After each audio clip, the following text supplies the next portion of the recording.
함께 읽겠습니다. 유대왕 헤롯 때에 아비야 반열에 제사장 한 사람이 있었으니 이름은 사가랴요 그의 아내는 아론의 자손이니 이름은 엘리사벳이라. 이 두 사람이 하나님 앞에 의인이니 주의 모든 계명과 규례대로 흠이 없이 행하더라. 이시 잉태를 못하므로 그들에게 자식이 없고 두 사람의 나이가 많더라. 마침 사가랴가 그 반열의 차례대로 하나님 앞에서 제사장의 직무를 행할세 제사장의 전례를 따라 제비를 뽑아 주의 성전에 들어가 분향하고 모든 백성은 그 분향하는 시간에 밖에서 기도하더니 주의 사자가 그에게 나타나 향단 우편에 선지라.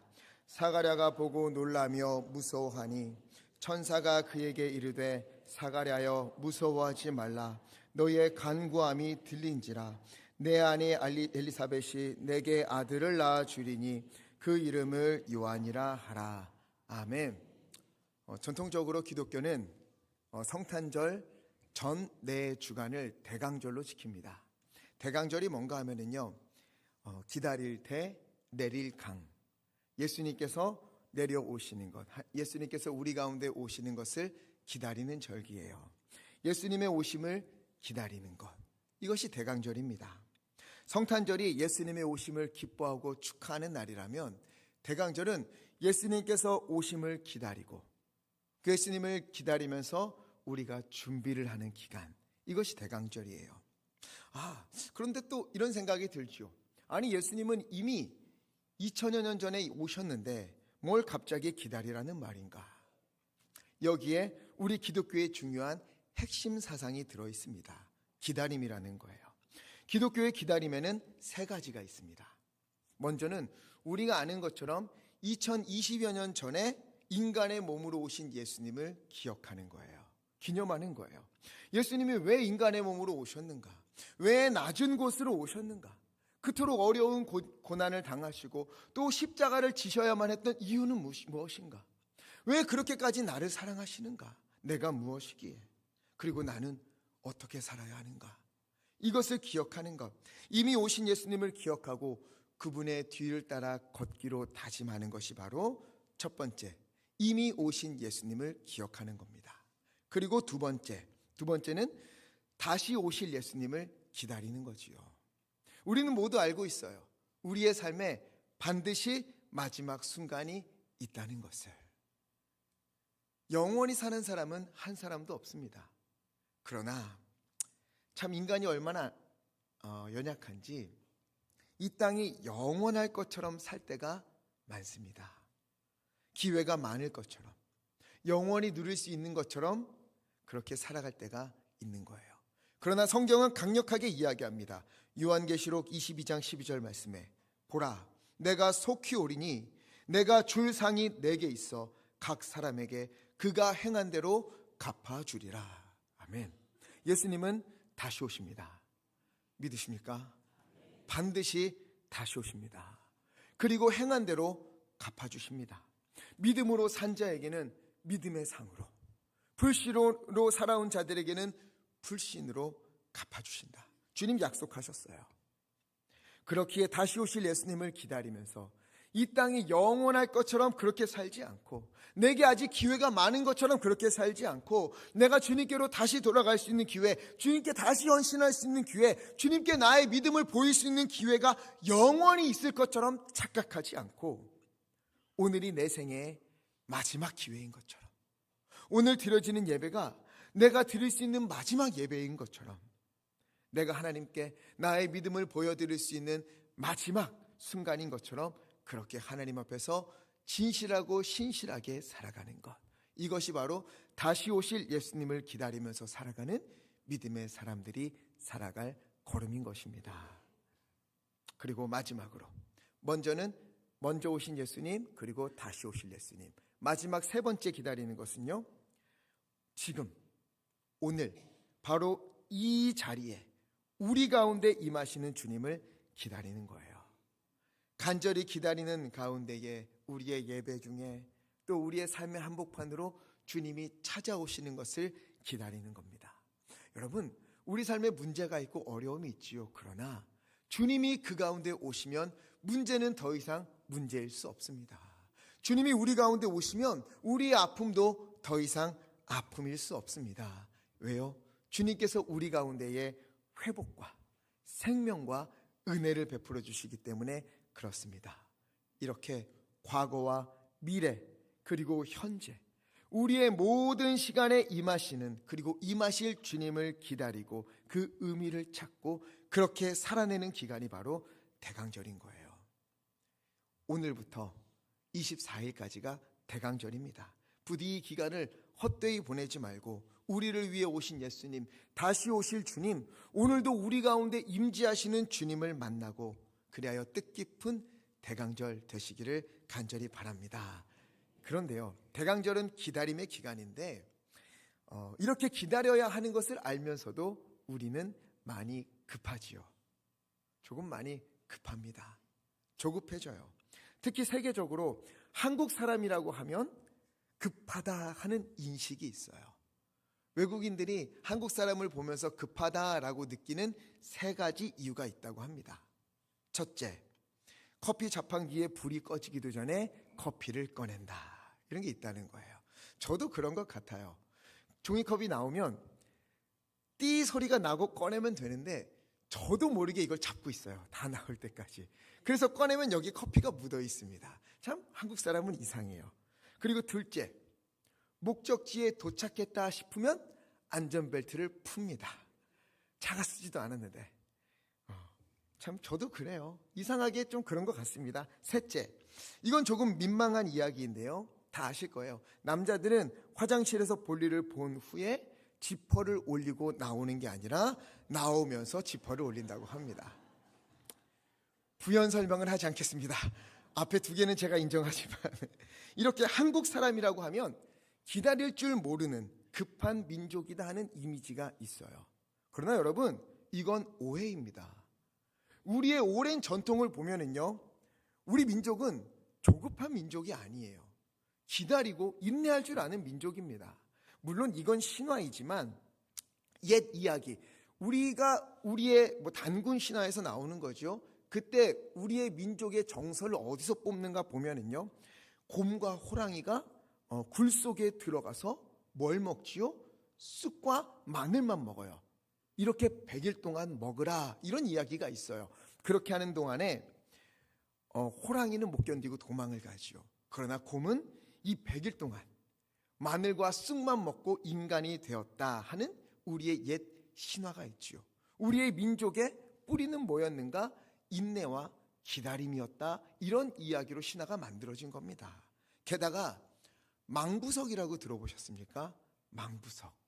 망부석은 멀리 나간 남편을 애타게 기다리다가 정말 그 자리에서 계속 기다리다가 어느 순간 돌처럼 굳어버렸다, 돌이 되어버렸다 하는 게 바로 망부석의 전설이지요. 기다림이 우리 민족의 뿌리 깊이 자리 잡혀 있어요. 노래도 얼마나 많은지 모릅니다. 뜸북 새 논에서 울고 뻐꾹 새 숲에서 울제, 우리 오빠 말 타고 서울 가시면 비단구두 사가지고 오신다더니, 떠나간 오라버니를 계속 기다리는 노래들, 그리고 엄마가 섬 그늘에 아기까지도 기다리는 게 바로 우리나라의 민족이에요. 우리는 그리워할 줄 알고 기다릴 줄 알고 인내할 줄 아는 그런 민족이에요. 물론 기다린다는 것은 참으로 지치고 힘든 일이에요. 많은 인내를 요구합니다. 그럼에도 우리에게, 우리 신앙에 있어서, 우리 삶에 있어서 기다림은 너무도 중요합니다. 왜 그런가 하면 기다린다는 것은 믿음과 소망을 전제로 하기 때문에 그래요. 믿음과 소망이 있는 사람이 기다릴 수 있는 겁니다. 기다리면 반드시 기다림에 대한 보상이 있을 것이다. 이 사람이 기다리는 거예요. 쌀을 씻어서 밥솥에 올리면 일정 시간이 지나면 밥이 될 것이다. 이것을 아는 사람은 밥 되는 시간을 기다리잖아요. 우리가 씨앗을 뿌리면 어느 순간 싹을 틔우고 줄기가 나고 열매를 맺을 것이다. 이것을 믿으니까 심고 물을 주는 거예요. 그 기간을 기다리는 겁니다. 이처럼 우리 가운데 어려움이 있어도, 아픈 일들이 있어도 견디며 기도하는 것은, 우리가 그럼에도 불구하고 주님 앞에 나와 기도하는 것은 이 어려움 끝에, 이 고난 끝에 하나님이 준비하신 좋은 응답, 아름다운 응답이 있다는 것을 믿기 때문에 기다리는 거죠. 그 사람이 하나님의 응답을 기다리는 겁니다. 시편 40편 1절 말씀 함께 읽겠습니다. 시작. 내가 여호와를 기다리고 기다렸더니. 아멘. 믿으십니까?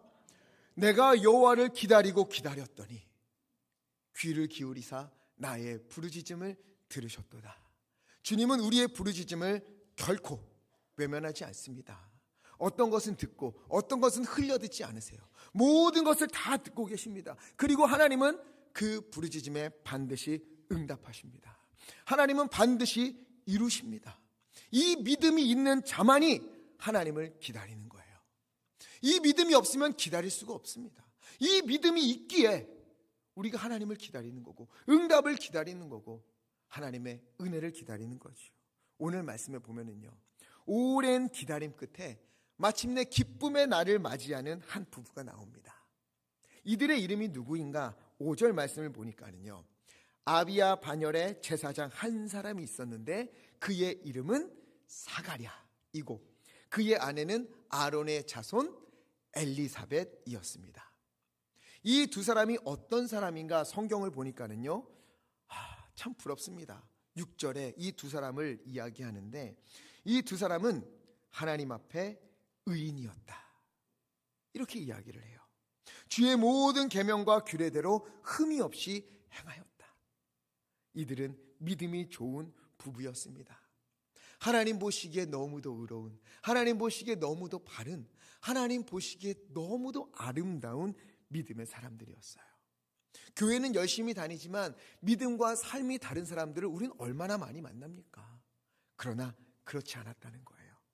사가랴와 엘리사벳은 하나님의 말씀대로 살려고 발버둥치고 애쓰는 사람들이었어요.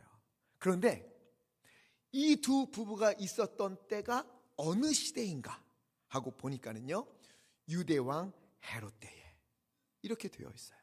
이 한마디로 당시 시대가 어떠했는지를 알 수 있습니다. 헤롯은요, 유대인의 왕이었지만 유대인은 아니었어요. 에돔 사람입니다. 이두메 사람. 야곱과 에서 중에서 에서의 자손이에요. 이 헤롯이라는 사람이요, 이방인임에도 불구하고 정치적 수완이 워낙 뛰어나서요, 로마에게 로비를 하고 그들의 비율을 맞춰서 결국 유대의 왕으로 등극을 하게 됩니다. 하지만 유대인들이요, 이방인 헤롯이 왕이 되는 것을 그냥 두겠습니까? 그냥 안 두지요. 따르지 않아요. 반대합니다. 그러자 이 헤롯이 유대인들의 환심을 사기 위해서 온갖 노력을 다해요. 유대인처럼 할례를 받고요, 유대인들이 그토록 중요시 여기는 성전을 건축해 줍니다. 또 유대인 여인과 결혼을 해요. 당시 지도자격인 하스모니안 집안의 여인과 결혼을 합니다. 이렇게 지위를 견고하게 한 후에 드디어 그의 폭정이 시작되었어요. 그는요, 사람들로부터 인정을 좀 받기 시작하면서 유대의 왕으로 좀 튼튼히 서니까 전 대제사장이었던 힐카누스를 먼저 살해하고요, 자기의 사위였던 대제사장도 죽입니다. 자기 아내, 유대인이잖아요, 그 여인도 처형했어요. 장모도 살해합니다. 너무도 많은 이들을 죽였어요. 뿐만 아니라 사치가 극에 달했던 사람입니다. 백성들이요, 너무도 많은 세금에 모든 삶이 피폐해져 가고 있었어요. 백성들의 고열을 빠른 거예요. 혹시나 그런 중에 쿠데타가 일어나진 않을까, 곳곳에 비밀 경찰들을 심어두고요, 쿠데타가 일어날 것 같은 조짐이 보이면 그들을 그 즉시 잡아다가 고문하고 죽였어요. 오죽하면 백성이요, 야, 우리가 헤롯이 아니라 차라리 로마의 직접적인 지배를 받았으면 좋겠다, 이렇게 건의를 할 정도였어요. 즉 헤롯 왕 때는요, 모두가 혀를 내두르는 그러한 암울한 시대였습니다. 이러한 때에, 이 헤롯의 때에 어둡고 음침하고 죽음의 그림자가 도사리는 그때에 사가랴와 엘리사벳은 어떻게 했는가? 하나님 앞에서 온전히 믿음을 지켰다, 이렇게 되어 있습니다. 여러분 보세요. 그 어려운 시대에, 그리고 또 유대의 그래도 지도자층이라고 하는 사두개인들 이런 사람들을 살기 위해서, 부를 축적하기 위해서 로마와 결탁하고 그러는 와중에 이 사가랴와 엘리사벳은 믿음을 지켰어요. 그러면 이 부부에게 좀 좋은 일이 있어야 하지 않겠습니까? 하나님께 늘 매달리고 바른 길을 걷고 옳은 삶을 살았더니, 야, 하나님이 우리의 삶을 이렇게 형통케 하셨다, 이런 은혜가 있으면 얼마나 좋겠어요. 그런데 이 부부가 마주한 현실은 그렇지가 않습니다. 1절에 보니까 이 부부에게 7절에 큰 아픔이 있었어요. 무슨 아픔이었는가? 자녀가 없었다는 겁니다. 게다가 두 사람은 나이도 많았어요. 지금까지 없었던 자녀가 이제는 생기겠지 하고 기대할 수 있을 만한 나이도 아니라는 거예요. 희망이 사라졌습니다. 당시 아이가 없다는 것은요, 부부 중 누군가가 하나님의 진노를 살 만한, 크나큰 진노를 살 만한 죄를 범했기 때문에 그로 인해 저주를 받았다, 징벌을 받았다, 이렇게 여겨지는 시절이었어요. 그런데 이 부부는요, 제사장 집안이잖아요. 제사장이잖아요. 그런데 하나님의 저주를 받은 사람들로 취급을 받으니 얼마나 힘들었겠어요. 얼마나 마음이 무너지겠습니까? 이 일로 많이 기도했어요. 오랜 시간 매달렸어요. 그럼에도 응답이 없는 겁니다. 그러면 우리가요, 하나님께 간절히 매달리고, 이거 하나님 주님께서 해주셔야 합니다 하고 매달렸던 일들이 하나님의 응답이 너무도 오랜 시간 없다면 좀 낙심도 되고 좌절도 되고 그럴 것도 같은데, 이 부분은 어떻게 했는가? 6절에 그럼에도 불구하고 하나님 보시기에 의로운 삶을 살았습니다. 기도해도 안 되고, 그들의 가장 큰 아픔은 하나님께 응답도 오지 않는데도 불구하고 그들은 주님의 말씀대로 살았어요. 주님의 말씀에서 벗어나지 않았어요. 하나님 앞에 옳은 삶을 살았습니다. 삶이 힘들고 팍팍하고 해결할 수 없는 문제를 그 가슴에 안고 있지만, 그럼에도 불구하고 하나님 앞에서 진실되고 참되고 예배하고 기도하고 바른 길을 걸었습니다. 저는 이 장면을 보면서 참 많은 분들의 이름이 머릿속에 스쳐 지나갔어요. 어렵고 힘든 중에도 믿음 지키고 있는 우리 성도님들이 있지요. 일이 잘 안 되고 몸에 아픔이 좀 찾아오고 누군가에게 알릴 수 없는 아픔들이 있고, 그럼에도 불구하고 포기하지 않고 믿음에서 멀어지지 않고 오히려 더 주님 앞에 나와 꿋꿋이 예배하고 기도하는 분들이 있습니다. 사가랴와 엘리사벳처럼 아픔 가운데서 굴하지 않고 고난 가운데서 물러서지 않고 오히려 더욱더 하나님 앞에 나와서 믿음으로 기도하고 오히려 더 봉사의 자리로 나아가고 오히려 더 믿음으로 살아내는 우리 성도님들이 있습니다. 오늘 이 자리에서 그러한 가운데 예배하는 우리 성도님들에게 하나님이 사가랴에게 말씀하신 것처럼 너야말로 의로운 사람이다, 너야말로 내가 인정하는 사람이다, 이렇게 말씀해 주시는 은혜가 있기를 간절히 축원합니다. 우리의 마음, 우리의 헌신, 간절함, 이런 진실함은요 결코 땅에 떨어지지 않습니다. 허무하게 사라지지 않습니다. 하나님은 반드시 보고 계시고 듣고 계십니다. 보세요. 헤롯 때에 악하고 무너져만 가는 그런 세상 속에서 너무도 크나큰 아픔을 안고 있는 이 부부가 주님 앞에 의롭게 살아갈 때에 어떤 일이 벌어지지요? 8절 말씀, 제사장 사가랴가요 하나님 앞에서 직무를 행할 때였어요. 여기에 반열이라는 말이 나옵니다. 이 반열을 좀 이해해야 돼요. 이 반열이란 것은 뭐냐면 그룹을 이야기해요. 그룹. 역대상 24장에 보면 아론의 자손의 계열이 24계열이다 이렇게 나와요. 24계열이 있습니다. 반열이 있습니다. 24개의 그룹이요. 당시 제사장의 수가 한 2만 명에서 2만 5천 명이라고 해요. 그러면 못해도 한 그룹당 제사장이 1000명 정도는 된다는 거예요. 그런데 이때 제사가 어떠냐면요, 1년에 한 번 제사장이 지성소로 들어갑니다. 그리고 분향을 해요. 그런데 이것을 누가 하느냐? 반열대로 돌아가면서 해요. 그룹대로. 그런데 이 중에 1000명 중에 한 명을 제비 뽑아서 합니다. 제비를 뽑아요. 제비에 뽑힌 사람이 반열의 순서에 따라서 성전에 들어가서 분향하고 백성들을 위해서 기도하는 거예요. 1000명 중에 1명. 1000명 중에 1명. 그러니 평생에 분향 한번 못 해본 제사장들이 허다했습니다.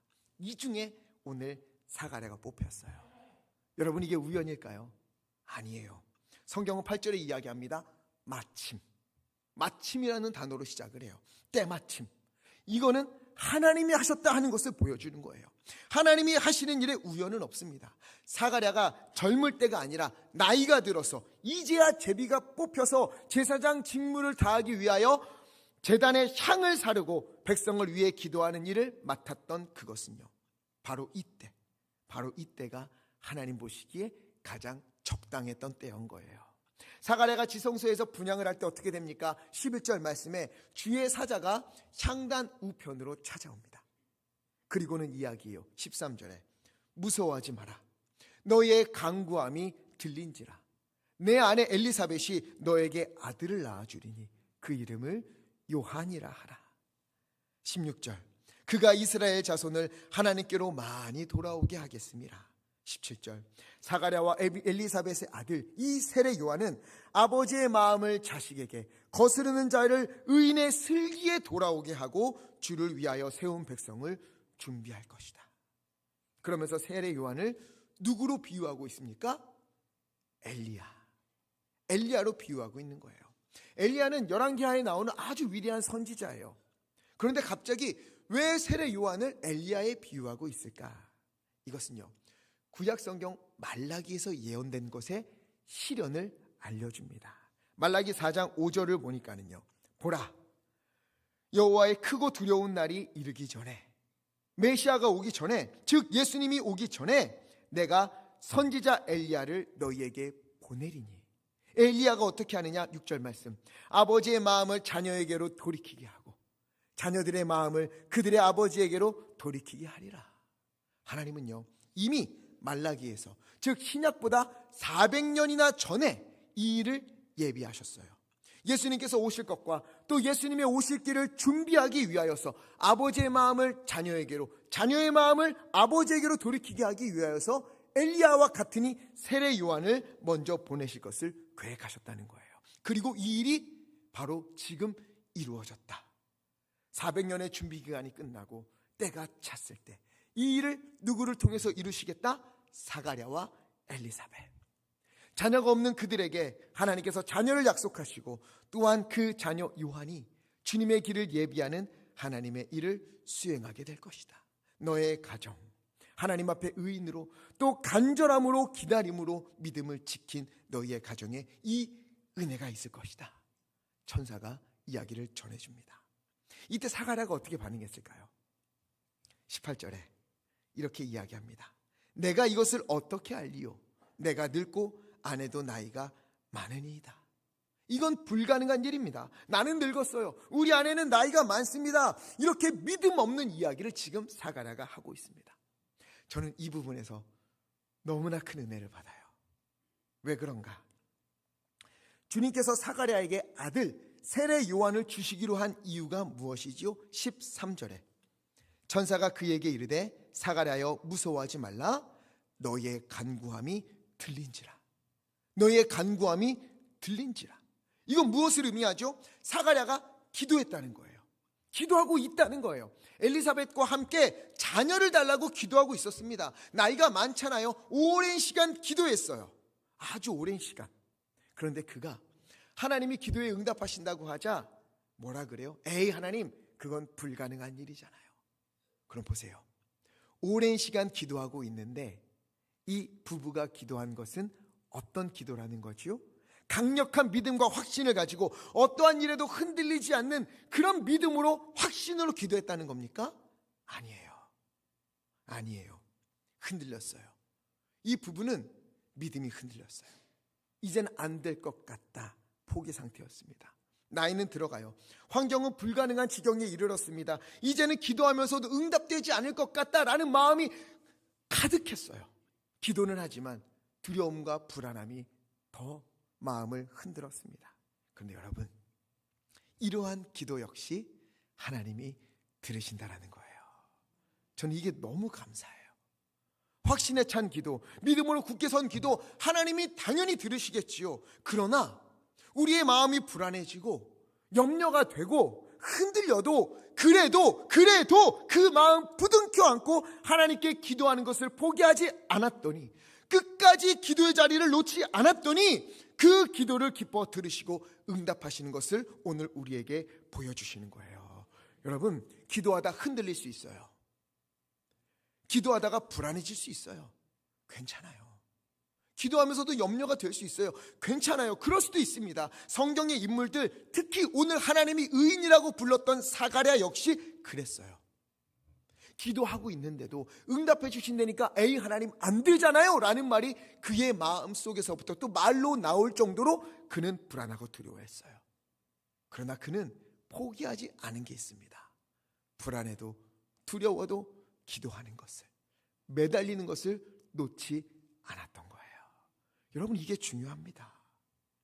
불안하더라도, 믿음이 연약해지더라도 여러분, 예배의 자리, 기도의 자리로 가는 것만큼은 멈추지 마십시오.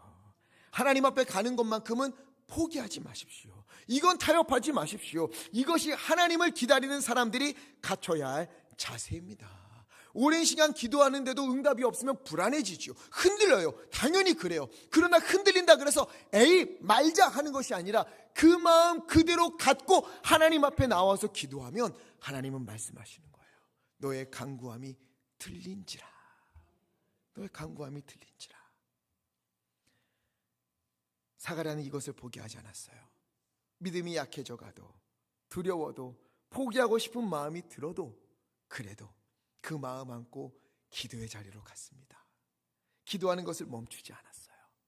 하나님의 은혜를 기다렸어요. 믿음의 삶을 멈추지 않고 기도를 쉬지 않았습니다. 이 기다림 끝에, 그의 이 기다림 끝에 믿음으로 살아가고 흔들려도 불안해도 예배의 자리, 기도의 자리를 포기하지 않았던 그의 기다림 끝에 오늘 주님의 천사를 만나게 된 거예요. 그의 기도를 주님께서 들으셨다 말씀하시고 응답하신다, 아들을 주셨다 이렇게 말씀하셨습니다. 그 아들은 예수님의 길을 예비하는 세례 요한이다. 상상도 못할 크고 놀라운 은혜. 아들을 주신 것만도 감사한데 그 아들이 주의 길을 예비하는 광야에 외치는 소리, 그러한 놀라운 아들을 주시는 은혜가 그 가운데 있었던 겁니다. 여러분, 이러한 은혜가 오늘도 주님 앞에 흔들리는 마음 부여안고 두려운 마음 부둥켜 안고 주님 앞에 나와 예배하고 기도하는 우리 가운데 넘치기를 예수 그리스도 이름으로 간절히 축원합니다. 오늘 우리에게도 기다리는 일들이 있을 겁니다. 때로는 하나님께 기도하고 응답을 기다린다. 하나님께서 내게 응답하시고 하나님께서 나를 인도하시고 하나님께서 은혜를 베푸실 거야 라고 기다리며 기도하는 것이요, 때때로 희망 고문처럼 느껴질 때도 있을 것 같아요. 이렇게 기도해도 안 되는데, 여지까지 기도해도 안 됐는데 앞으로 얼마나 더 기도해야 돼? 그럼 앞으로 더 기도하면 하나님이 진짜 해주실까? 이런 생각들이 얼마나 많이 찾아오겠어요. 오늘날에도 또 우리 가운데에도 기도에 응답이 없어서 누차 하늘의 문을 두드리며 기도하는 성도님들이 많을 것 같습니다. 아픈 몸을 붙들고 치유의 하나님 고쳐주시옵소서. 하나님, 우리 자녀를 치유하여 주시옵소서. 오랜 시간 기도하는 성도님들이 있지 않습니까? 또 열리지 않는 문을 두드리면서 주여, 주님께서 열어주시옵소서. 하나님이 여시면 막을 자가 없다고 하는데 하나님 어찌하여 열리지 않습니까? 주님이 여실 줄 믿습니다. 기도하는데도 열리지 않아서 그 마음이 흔들리고, 그럼에도 그 마음 부둥켜 안고 기도하는 성도님들이 얼마나 많습니까? 틀어진 관계를 부둥켜 안고 모든 벽을 무너뜨려 달라고 기도하고, 경제적인 어려움으로 인해서 하나님 언제쯤 이 어려움이 해결되겠습니까? 언제쯤 나의 아픔이 기쁨이 되겠습니까? 언제쯤 나의 눈물이 웃음이 될 수 있겠습니까? 마음을 다하여 힘을 다하여 기도하고 믿음으로 기다려보지만 하나님의 기도는 응답이 없는 것만 같고 기다림도 끝이 없어 보일 때가 너무나 많아요. 그러나 여러분, 믿으십시오. 어떤 기다림이든 하나님을 기다리는 기다림에는 헛된 기다림이 결코 없습니다. 하나님을 기다리는 기다림에는 무의미한 기다림이 없습니다. 우리의 기도는 결코 땅에 떨어지지 않습니다. 우리의 기다림은 결코 땅에 떨어지지 않습니다. 힘들어도 흔들려도 부둥켜 안고 주님 앞에 나오는 그 마음은 하나님께서 반드시 헤아리시고 받으시고 너의 간구함이 나에게 들렸다 말씀해 주실 것입니다. 하박국 2장 3절의 이야기예요. 비록 더딜지라도 기다리라. 비록 더딜지라도 기다리라. 우리가 보기에는 더디어 보일지라도 그래도 기다리라. 지체되지 않고 반드시 응하리라. 때가 이르면 하나님은 반드시 우리 가운데 오십니다. 우리를 찾아오십니다. 우리의 기도를 들었다 말씀하시고 우리에게 놀라운 응답을 베풀어 주실 것입니다. 그럼 우리는 고백하게 될 거예요. 시편 40편 1절 아까 읽었던 말씀처럼 우리 함께 읽어볼까요? 시작. 내가 여호와를 기다리고 기다렸다니 귀를 기울이사 나의 부르짖음을 들으셨도다. 아멘. 내가 여호와를 기다리고 또 기다리고 또 기다렸더니 끝내 여호와께서 나의 부르짖음을 들으셨도다. 이 고백이 우리 가운데 넘치기를 간절히 바랍니다. 이번 대강절 흔들리는 마음 있을지 모르겠어요. 두려운 마음이 있는지도 모르겠어요. 조급한 마음이 드는 일도 있을 것 같습니다. 여러분, 그 마음 그대로 주님 앞에 나아오십시오. 아닌 척하지 말고, 괜찮은 척하지 말고, 불안하면 주님 앞에 불안하다고, 두려우면 두렵다고, 흔들리면 흔들린다고 말씀하시고, 이 가운데도 하나님께서 응답하실 것을 나는 믿습니다. 그렇게 주님의 때를 나는 기다리며 기도합니다. 이렇게 믿는 믿음의 사람들, 기다림의 신앙을 갖는 우리 되기를 간절히 바랍니다. 그래서 저는 이번 대강절에 이것을 부탁드리고 싶어요. 우리가 지난주에는 여호와를 인하여 기뻐하는 것이 우리의 힘이다 고백하며 살기로 했다면, 이번 대강절은 제가 날짜를 좀 세어보니까 오늘부터 요한복음을 한 장씩, 하루에 한 장씩 읽어가면은요, 성탄절 전에 요한복음을 다 읽을 수 있습니다. 여러분, 우리가 기다릴 때에 그냥 기다리는 게 아니라 말씀을 붙들고, 말씀을 읽고, 그리고 그 말씀 붙들고 기도하는 우리의 기다림이 있어야 합니다. 그렇게 부탁드립니다. 이번 대강절 오늘부터 요한복음을 하루에 한 장씩 읽어주십시오. 그리고 우리 직분자분들께서는 기도의 자리로 한 번 더 나와주시기 바랍니다.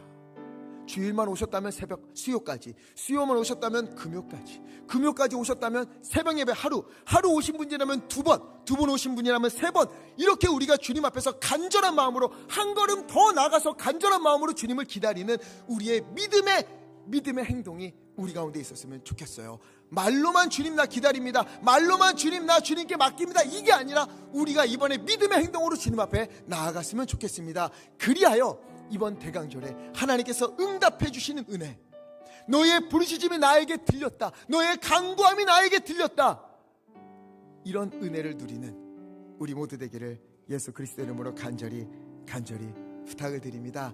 진실하게, 성실하게, 신실하게 하나님을 기다리시고 주님 앞에 한 번 더 나와 간절함으로 매달리는 우리 모두 되기를, 그 기다림 끝에 하나님의 응답을 누리는 우리 모두 되기를 예수 그리스도 이름으로 간절히 축원합니다. 그래서 이 찬양 함께 부르고 싶습니다. 이 찬양이 어쩌면 사가랴가 아들을 달라고 부르짖으며 외쳤던 소리처럼 들리기도 해요. 그리고 오늘 우리 주님의 응답을 기다리면서, 주님의 은혜를 기다리면서, 하나님 우리 가운데 임재하여 주시옵소서, 하나님 나의 상한 마음 아시지요, 나의 눈물 아시지요, 하나님 세상 소망 다 사라져가도 주님의 사랑은 끝이 없으니 살아가는 이 모든 순간에 주님의 은혜를 베풀어 주옵소서. 그것이 나의 힘입니다. 우리 함께 찬양으로 고백하겠습니다.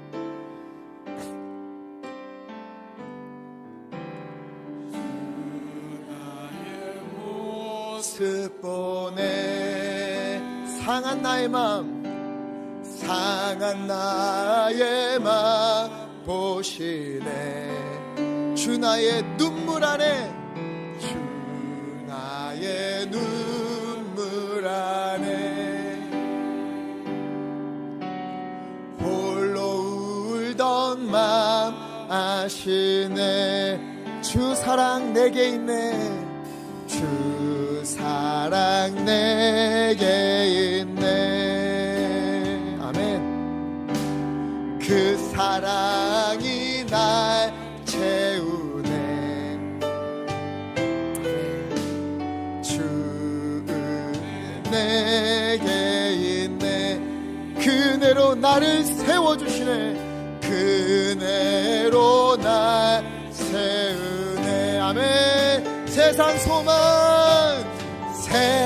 소망 다 사라져 가도 주의 사랑은 끝이 없으니. 아멘. 살아가는 이 모든 순간이 주의 힘을 나는 믿네. 세상 소망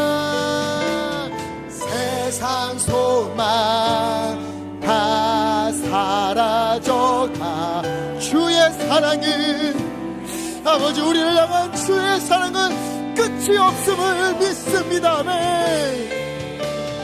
살아가는 이 모든 순간이 주의 힘을 나는 믿네.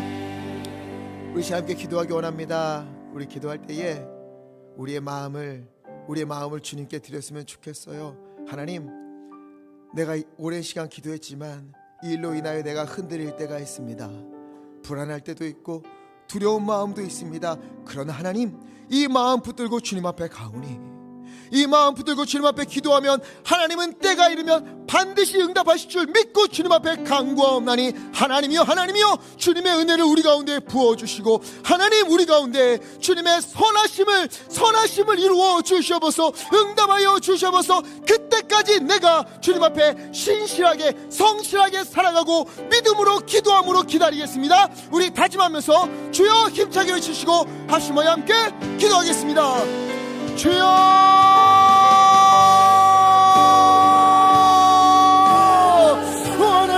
하나님이여 이 시간 주님 앞에 간절히 기도하옵나니, 하나님이여 우리가 오랜 시간 기도해왔지만, 하나님이여 주님 앞에 간절한 마음으로 기도했지만 아버지 하나님이여 주님의 응답이 없는 것 같아 불안하고 두려운 마음이 들 때가 얼마나 많은지 모릅니다. 하나님이여 그때 하나님이여 우리가 물러나는 것이 아니라 주저앉는 것이 아니라 그때 오히려 더욱 하나님 앞에 한 번 더 나아가서 한 번 더 기도하고 한 번 더 예배하고 한 번 더 믿음으로 살아가고 한 번 더 주님 앞에 나가기로 다짐하옵나니, 하나님 우리 가운데 인도하여 주시옵소서. 아버지 하나님 우리의 간구와 우리의 기도를 주님께서는 들으시고 우리의 모든 것들이 땅에 떨어지지 않도록 아버지께 헤아리시는 줄 믿사옵나니, 너의 간구함이 내게 들렸는지라, 너의 간구함이 내게 들렸다. 주여 이 말씀 우리에게 응답하여 주시사 하나님 우리 가운데에 주님의 응답을, 주님의 은혜를 가득 채워 주시옵소서.